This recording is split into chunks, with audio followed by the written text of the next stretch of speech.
Wait. If you love knowledge, stay back and pay attention. But if you love ignorance, continue to screw. Now, a lot of you will call what you're seeing the Sphinx. But that is the Greek name. That is the European name. The original name is Heru Makhat. Now, the Heru Makhat, according to late Cheikh Anta Diop, a great African historian from Senegal, in his book, The African Origin of Civilization, Myth or Reality, cited that the Sphinx, which is the Heru Makhat, is the face of a black woman from Nubia. Now, it is also believed to be the face of a black woman from West Africa, precisely a very black Yoruba woman.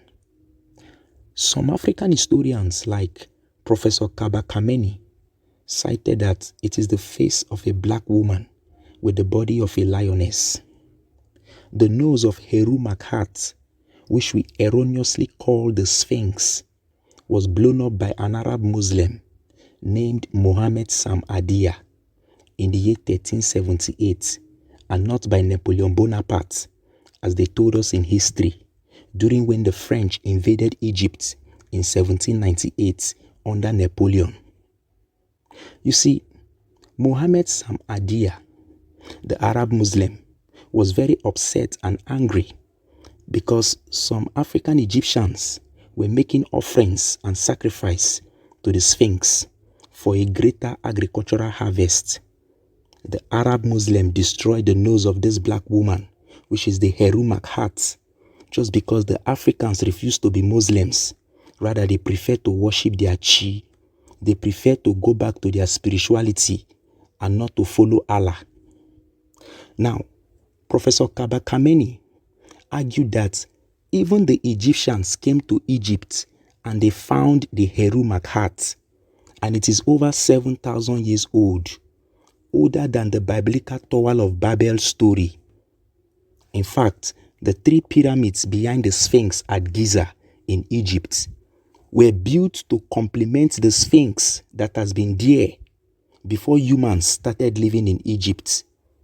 This sounds so mysterious, right? Let me tell you something.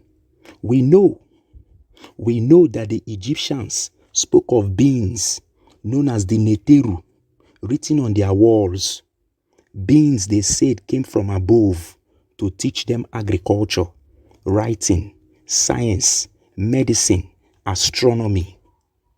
Just as the Sumerians in Mesopotamia spoke of beings coming from above to teach them science, architecture, they refer to these beings as the Anunnaki.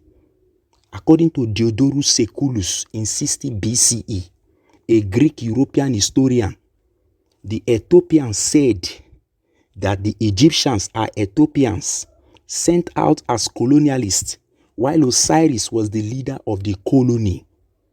And Osiris was the first king of Egypt. He was one of the Neteru who taught the people in Egypt the science of agriculture, the science of engineering, the science of architecture, and the science of masonry.